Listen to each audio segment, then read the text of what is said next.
This program is designed to provide general information with regards to the subject matters covered. This information is given with the understanding that neither the hosts, guests, sponsors, or station are engaged in rendering any specific and personal, medical, financial, legal, counseling, professional service, or any advice. You should seek the services of competent professionals before applying or trying any suggested ideas.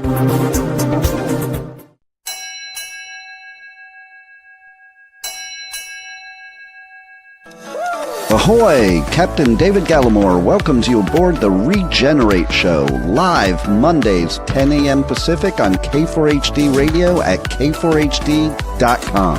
We dive into the real messy work of transforming our lives, leadership, and organizations. Bring your hot mess and confusion. Leave with clarity, courage, and confidence.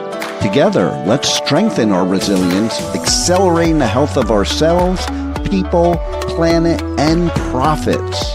Now, here's your host, Captain Dave, your personal regenerator. All aboard! Ahoy, and welcome to episode 17 of the Regenerate Show. I am so excited to be here with you. This show is about creating a space for our guests to share authentic and vulnerable true stories about the messy middle of their transformations. I want to point to hope. Regenerate is about how you can become somebody who brings more resilience, purpose, authentic energy to the people you love, to our communities, to our planet. Our only ship, despite what others will say about Mars. And it definitely needs our support. So what is the definition of regeneration, you may ask?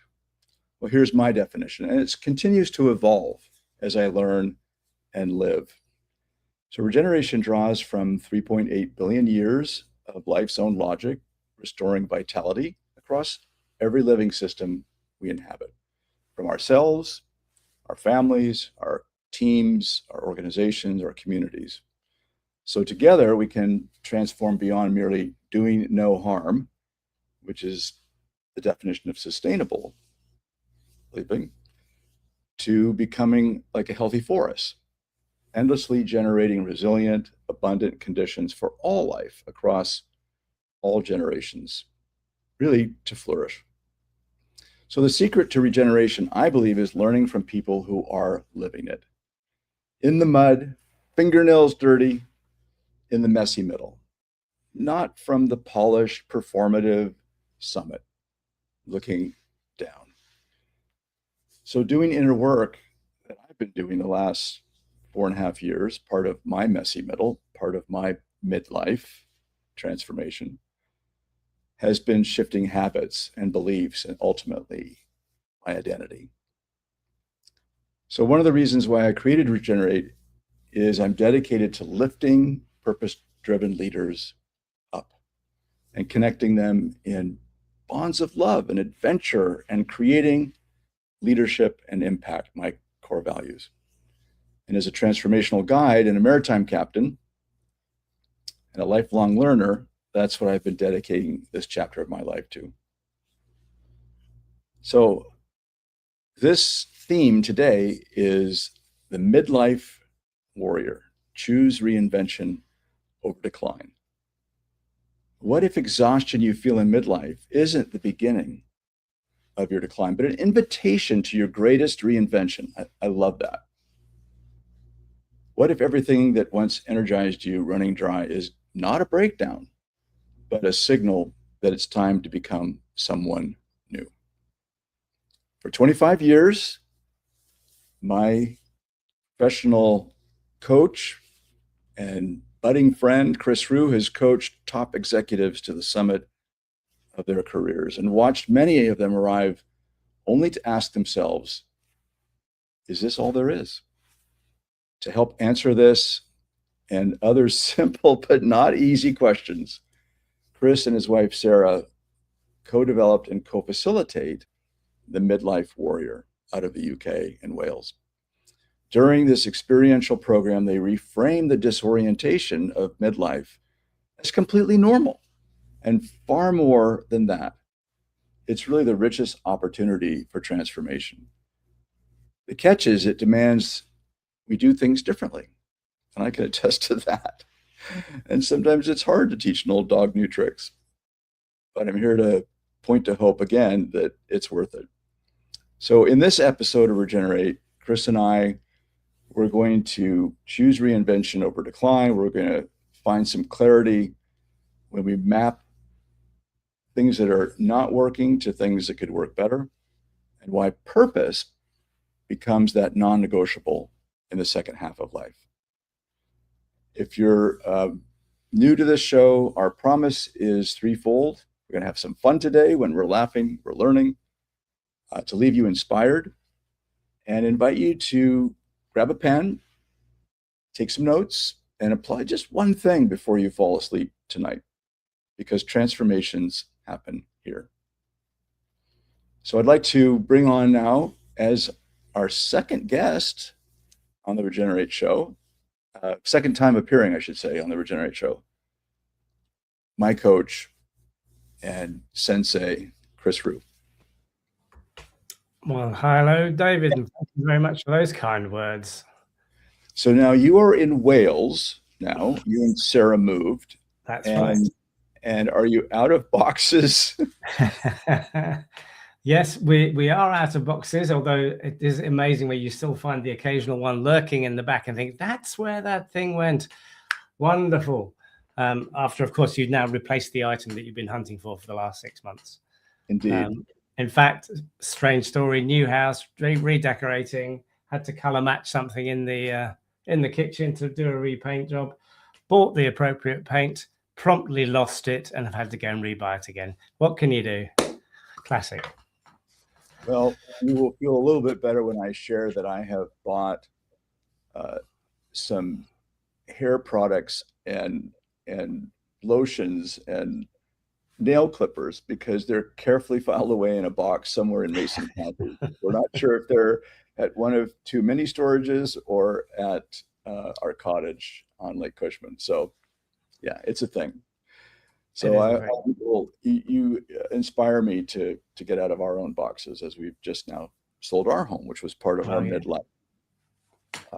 Congratulations, a nice reinvention. Indeed. So to help our listeners get to know you just a little bit better, tell us what that one thing that you just love to do that just lights you up. Well, it's changed, you see.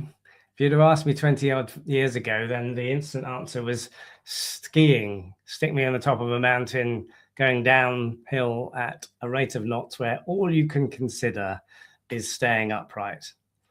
But now, having moved to Wales, of course, it's now renovation and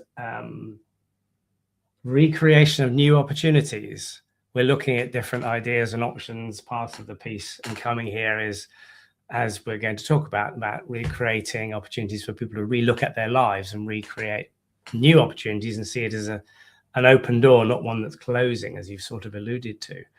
When you're a coach, you're often coaching yourself as much as you're coaching your clients. So, I've only last week I was out buying another domain to think of another creative outlet for doing some physical manual labor, as it were, in building and renovating barrels of all things. How about that for something different? Very therapeutic, totally different. Who knows where that will take us? But well, it's so great that you are looking at kind of hands-on experiences. My son Ian and I are very excited to renovate different objects. He's fascinated with, metal tools and metal appliances that often wind up in the landfill. Yes. And have so much more life in them. They just need some tender, loving care.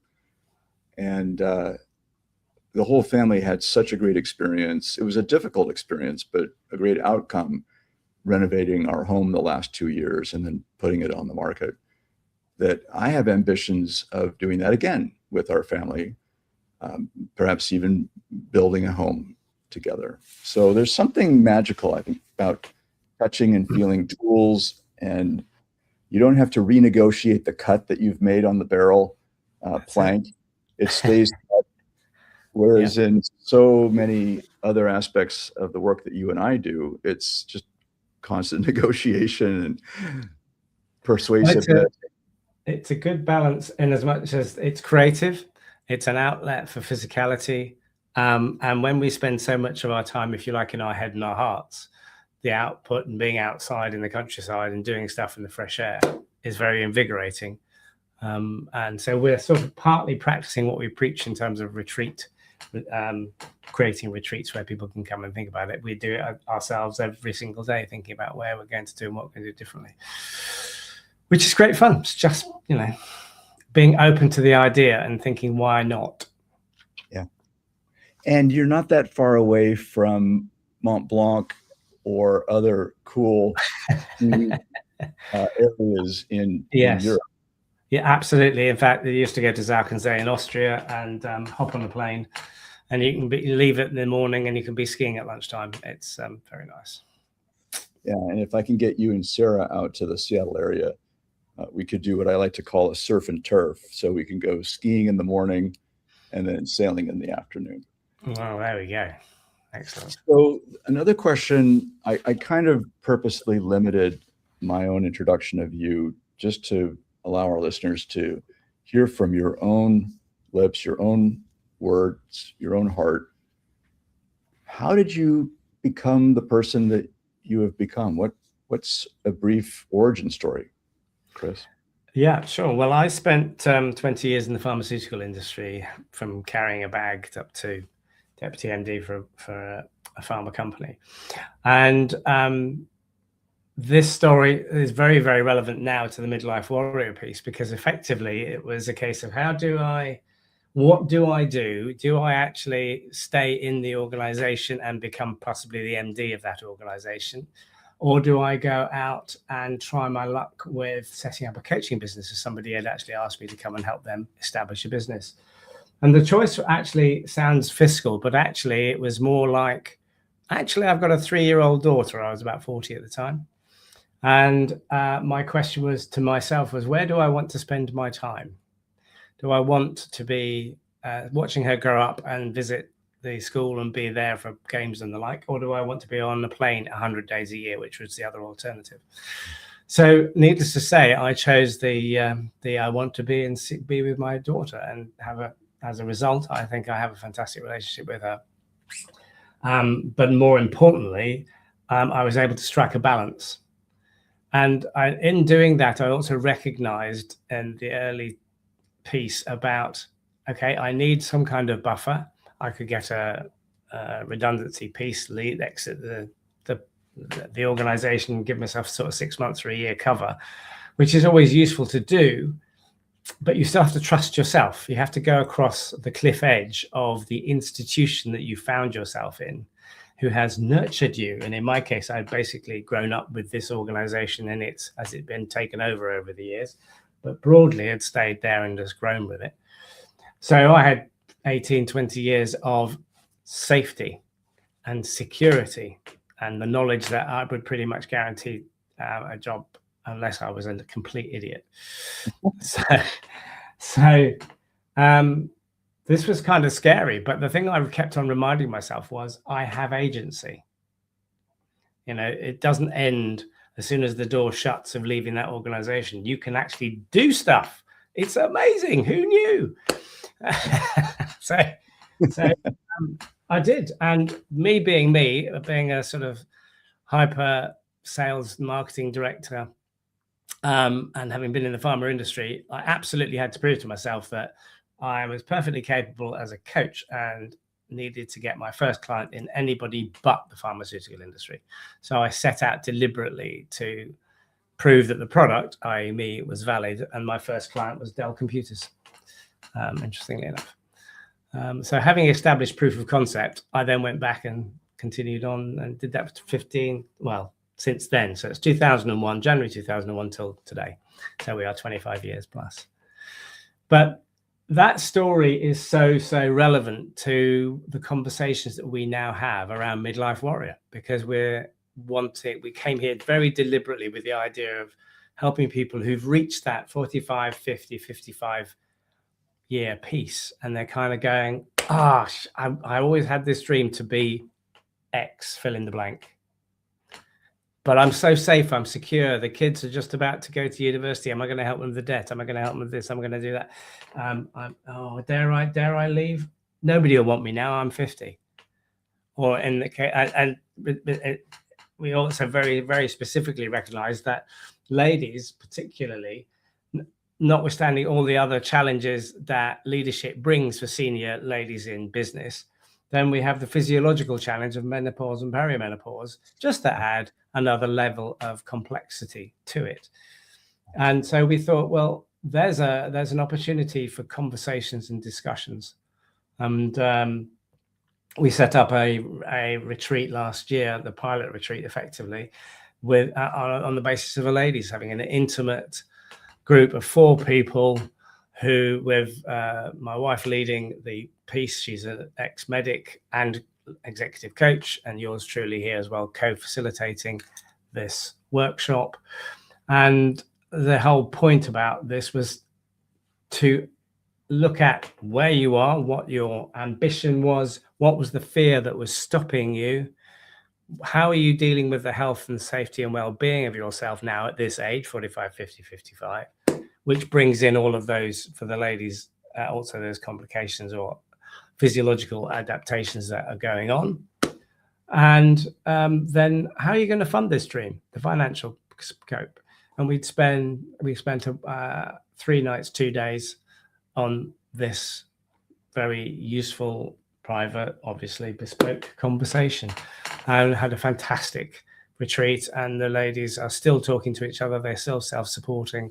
They went on and have made changes to their lives as a direct result of the retreat. And we've got, the testimonials to show for it, which is lovely.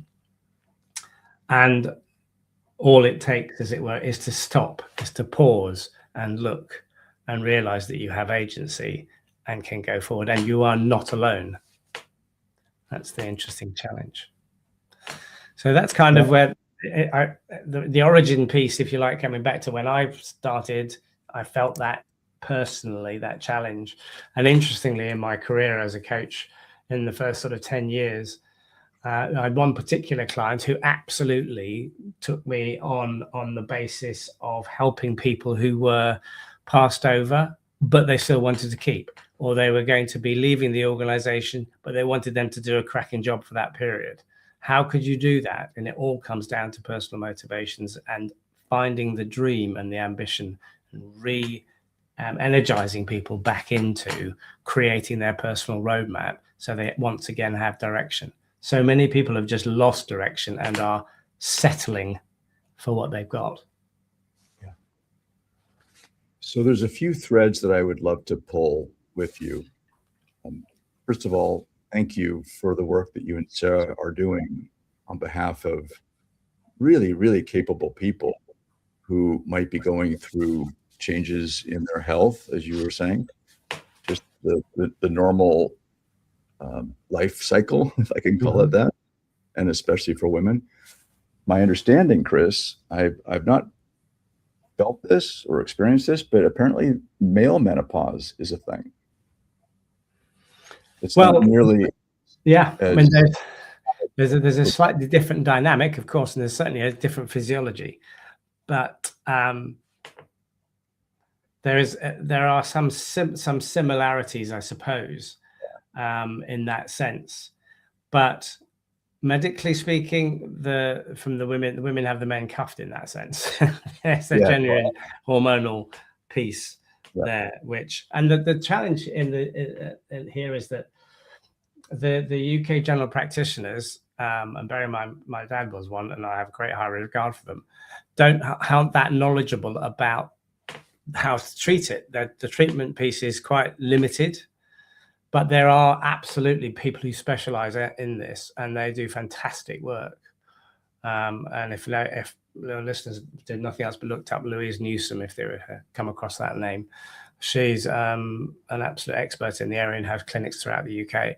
And if people choose to go, you can make significant changes to the way that you're dealing and experiencing the problems associated with that, which enables you to stay in the game. And why is this relevant? Because I had many conversations with folk who, once the door is slightly open, are saying, well, I'm just noticing that I'm getting this vacant mind, or I'm not really concentrating quite as well as I used to. And what's that all about? And I can't really do anything about it. So can I really go for that top job? Can I really be the CEO? If I can't cope with this, what's going on? And all the doubt starts to creep in. Well, the reality is you can, and things can be done about it.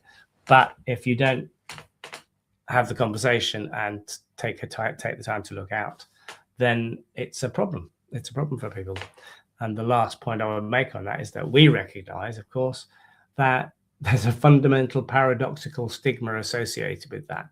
If I raise my hand and say, okay, honestly, I'm 48, I think I'm perimenopausal, I'm noticing it's changing the way that my performance is, so I want to do something about it, then there's something over here that's saying, if I put my hand up, they're not going to even consider me for the job. Yeah. So just to be clear, I did not want you to think that I was elevating male symptoms to anything close to female symptoms. And my lovely wife went through early menopause, and it was really, really challenging. Yeah. So yeah, it's a whole step function for women. And as you highlighted, it does give people pause to even communicate where they are in that part of their life, because then people look at them differently. I've heard that about cancer patients that tell their boss that they're undergoing treatment, and people look at them differently, and then they're kind of, some will say that, well, that's kind of the end of their growth opportunities, which is so limiting. The second thread I wanted to pull was, I read a book, and I'm going to forget her name, but I'll put her name in the show notes. By the way, we've Rebel, our producer, is adding some great banners, so including the Midlife Warrior as well as Dr. Thank Louise. you very much, Rebel. Yeah, she's all over this. I would submit this book that was written by a London business school professor, Live to 100, I think is the title. Right. That midlife, I might lobby a little bit because I'm 64, that midlife now could be well into the 60s. So 40 to 60. I'm just saying, because I don't feel like I'm 64. I feel like I'm in my 40s. I don't really feel that different. Yeah. But the world does treat us differently. I got aged out of executive program management at 58 and had to, or chose to pivot. Where is gray hair valued? Maritime captain. So tell us a little about your own kind of midlife warrior experiences. Have you, as part of the move to Wales, is that part of the strategy of your midlife warrior experience? Absolutely. That's exactly it. I mean, the pivot basically in that sense is go literally move across the country, in fact, into another country, in order to be able to get the balance that we wanted. And we talk about, we don't talk about retirement, hate the word. We talk about returning to ourselves. So coming back to ourselves where we can go and do other things. So the restoration, if you like, is illustrated a little bit by my good lady. As I say, she does these retreats, and she's also a Tudor author. So we have a passion around the Tudor travel guide and Tudor world, and that, if you like, is an example of regeneration and rebirth for me. I've always liked tech and producing and creating films and doing reels and all sorts of things with Instagram. I've done it for coaching, and we do films for supervision and all sorts of bits and pieces in the coaching world. But for Tudor stuff, I've done a lot of production on podcasts and films. And to cut a very long story short, Sarah now runs, after 5 years of doing all this and writing novels and having a big following on Instagram and the like, now runs a tour company, and now creates a living from that tour company, as good as her coaching business was in the past.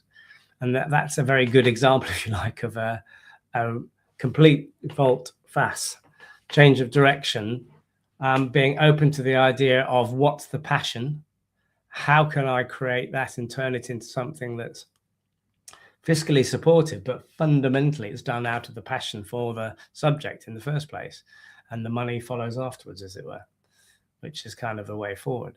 So one of the essences of Midlife Warrior programs is saying, what is your passion? What is it that you want to do?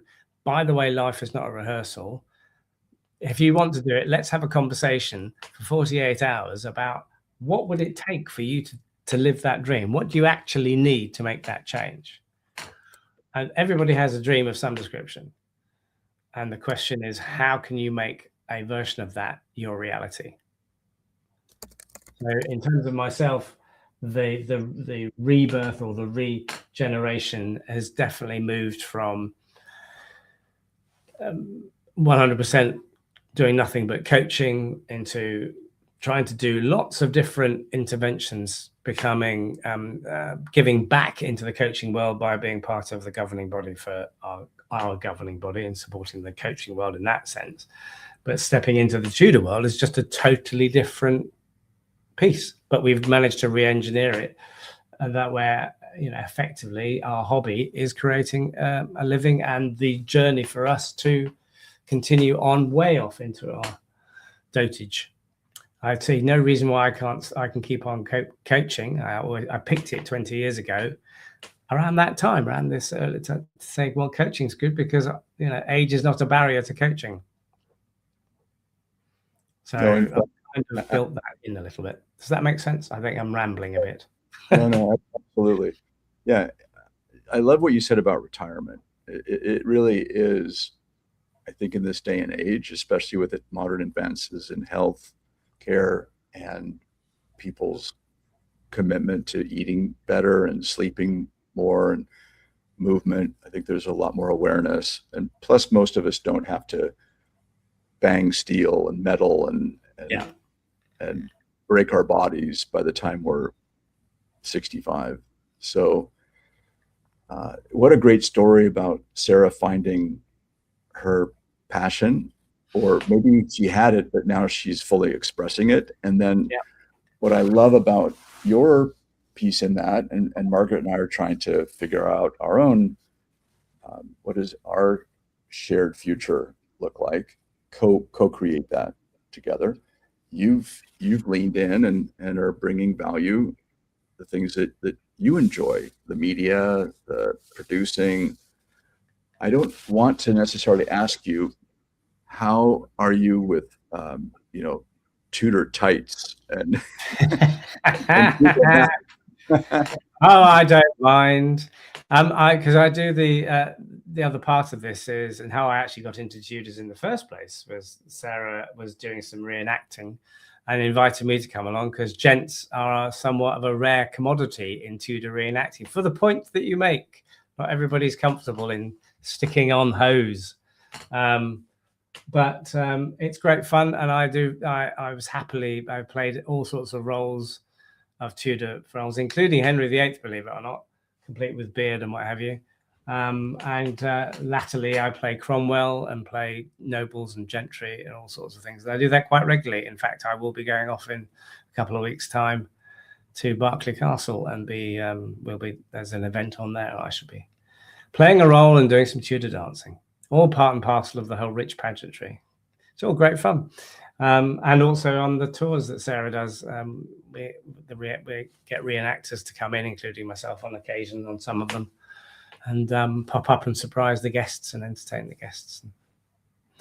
So it's great fun. It's just a good thing to do and totally different.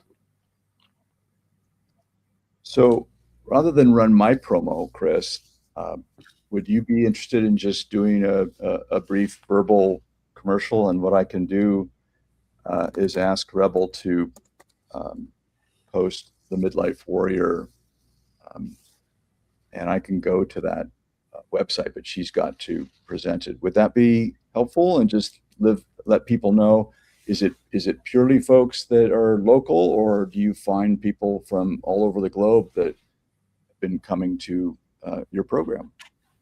Yeah, well, I'm happy to have a stab at that. Basically, people come across. Broadly, it's been UK based, although but having said that, it depends on where our client base sits. It's come from our existing network, and most of our clients are UK, but we do have some European clients and some American clients. So the scope is effectively open to anybody who's prepared to jump on a plane and get over here, or jump on a train. One of the ladies who came to this retreat came down on train from Leeds, 7.5-hour journey to get here. Part, in fact, of the process is that it is a journey. If you're going to do this, it's one of life's journeys. You're going on your personal lifetime journey of change. So we actually actively thought about the fact that we wanted people to have to travel, perversely as it sounds, to get to us, and it would be a little bit awkward. It would be a little bit long, because you're coming away from wherever your work is. And the point is, the principle of retreat is to go away into the countryside where it's quiet, where we take people onto the beach and take people around, walking around the countryside. And it's open to anybody who has the thought in their head that, is this really all there is? Am I now committed for the remaining 15 years? Well, if that's something you want to talk through, and we, of course, are quite happy to have, and I'm certainly quite happy to have initial conversations, no obligation conversations with people, just to have a chat about it and see if they would like to spend some time considering their life and where they are. The programs are all on the website that you're very kindly showing, midlifewarrior.com. And it's there for those to see. So we do combinations of individual retreats and coaching programs, or group retreats, as I've alluded to, for groups of ladies or gents, ultimately, who can come back and think about where they are and where they want to go and what they want to do. So midlifewarrior.com, that's the place to go. And if you want to chat, get in touch. Love it. Love it. That is such a great idea of leveraging your beautiful new region that you and Sarah are exploring and figuring out what might be a great experiential component to you said it was 3 nights and 2 days. That's right. So we have there's a small hotel which we take over effectively, and it's solely for the group, if it's a group. And if it's individuals, then we have, and you can see them on the website, they're sort of, I call it them Hobbit huts, because they look a little bit like the Hobbit hut in The Hobbit, but they're sort of clamping pods where people can come, and we, in the evenings, we let people off and they have a quiet evening for themselves to think about what they've learned through the day, and go off if it's an individual one-on-one piece. But otherwise, in the group, it's just in the hotel and or out into the locale. I would be very interested in pulling another thread from what you've been sharing, Sure. and this will bring us, to the second part of our 3-part series here. So the thread that I think was so challenging for me going through my midlife experience was my rewiring of my identity. And as you know, as my coach for the last year and a bit, for me anyway, I put my finger on my own nose. It was going from the corporate identity where the brand of like a IBM or a Boeing or a Capgemini, that opens doors that I didn't really quite appreciate until I was no longer under that brand, and it's now just me, myself, and I. Mm-hmm. Second part of that identity was title. I mean, I had a vice president title when I decided to finally kick the corporate crazy to the curb, as I like to joke.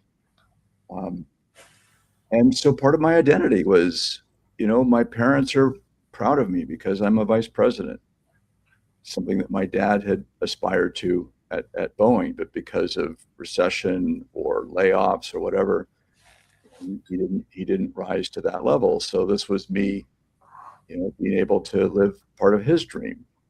And part of the identity was making really good money and having phenomenal benefits, medical benefits, and paid vacation, and all of that. And when you asked, or you mentioned that people often will have one or more fears that cause them to settle, Yeah, or to remain where they are, even though it doesn't light them up anymore. And there's so much more unfinished business, so much unrealized potential. But I'm telling you, man, that is a significant, just those three things that I ticked off: the brand, the title, and the money. I'll add the fourth, the benefits.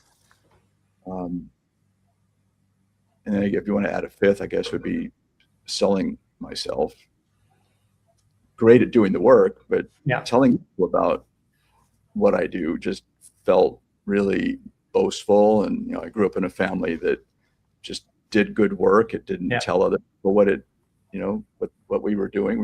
We showed up and we did our work, and that was sufficient, to feel good about oneself. So those were really challenging rewirings. You have any thoughts about rewiring? Well, there's a maybe slightly generational, I don't know, but there's certainly a piece around if I work hard, people will see I'm working hard and they will recognize me and promote me, which exists within the body of work. But also, if I am seen to be successful, then what does that look like? And we help people create their what we call the roadmap. What's your roadmap from now? And one of the first questions involved in that, and helping people understand what they want to actually do with their life, is what does success look or feel or sound like for you now? Because everything that's described has been up to a point. So achieving the vice president, the CEO, the MD, whatever it may, sales director, whatever that is, has served a purpose for you as an individual.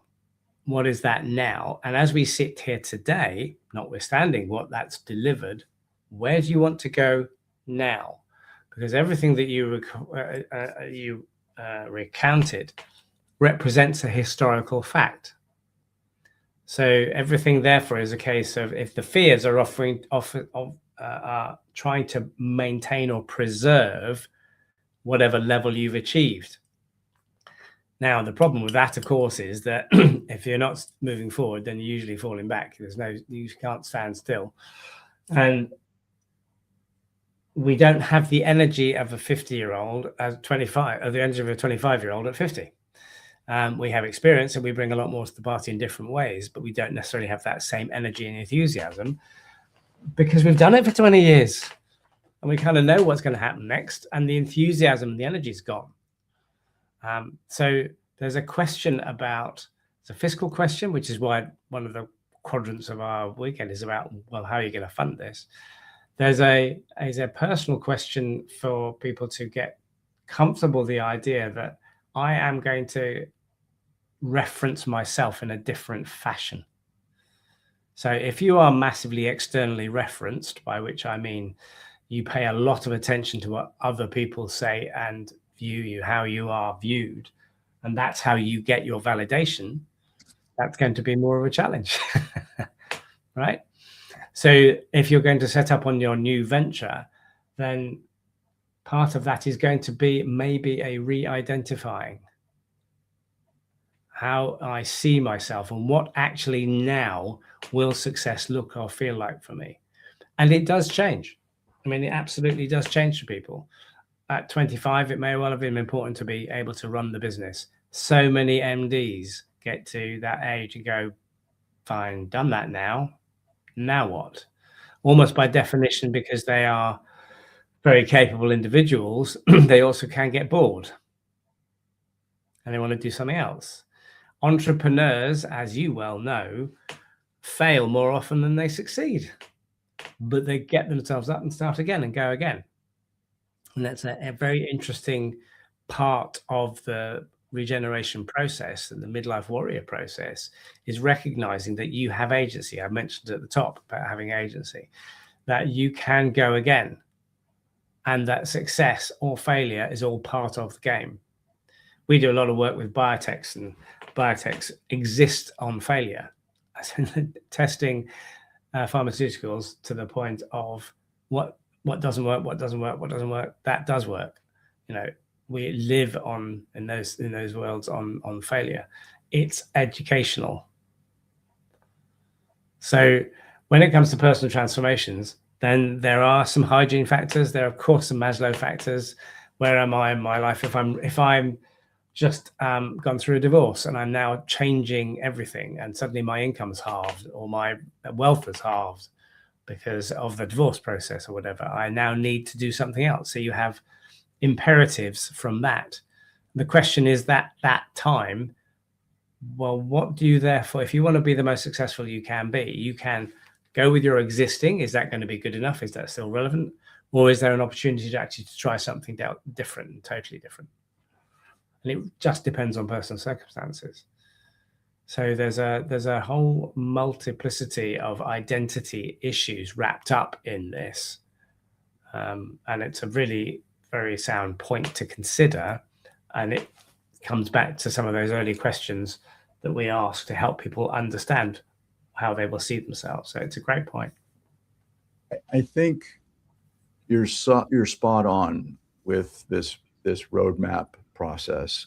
And I suspect that you do something similar to what I do with clients that are going through change. They want to leave their current roles. They want to try something new. They want to kick the corporate crazy to the curb, whatever their objective when they're hiring you or I or Sarah, anybody that's in this world, to help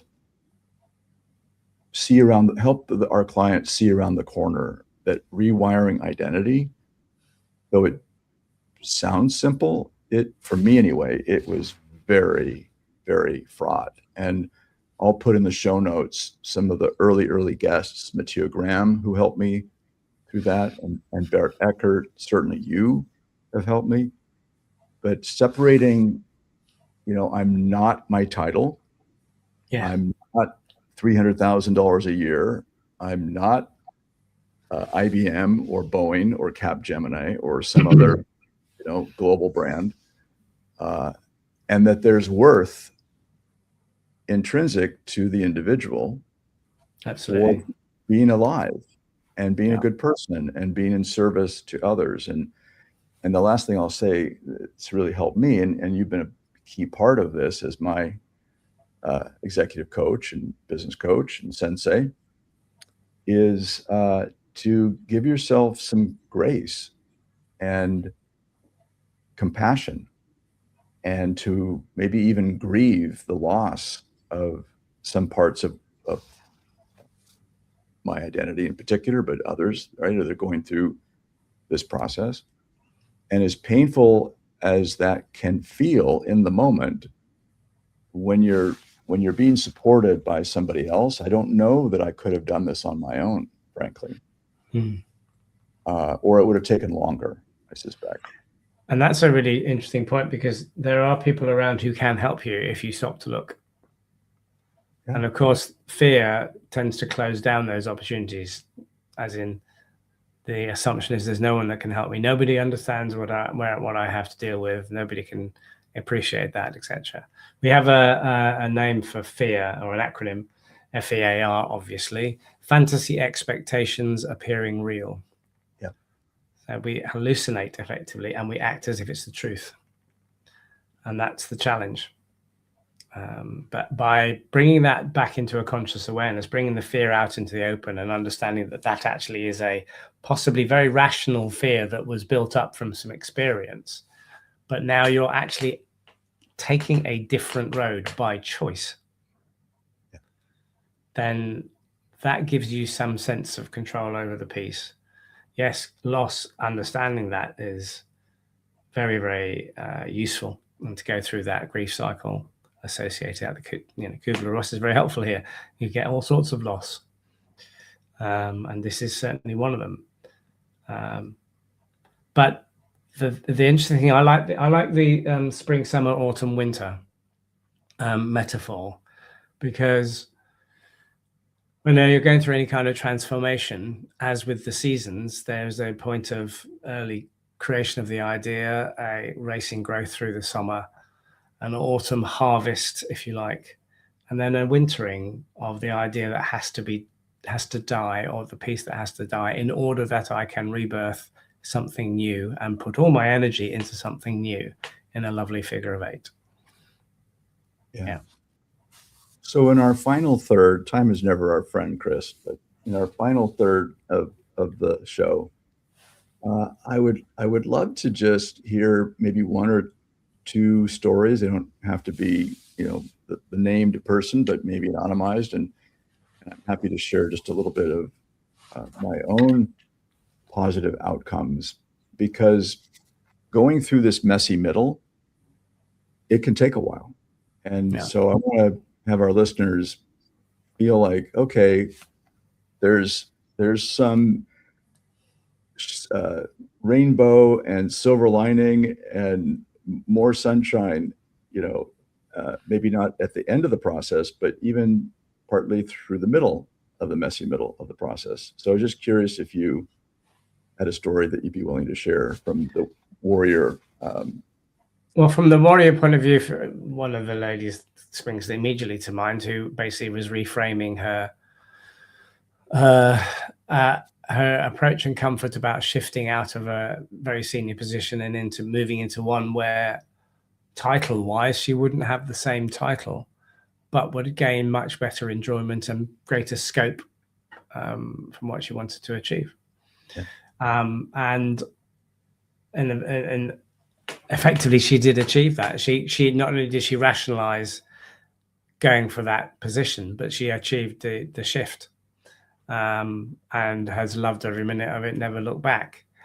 And it's one of those very simple pieces of giving the opportunity to frame.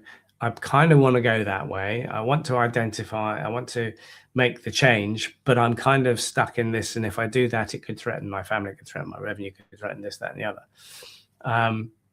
Do I really want to make the change? Well, I think I do, going through it. But if I don't change, what happens?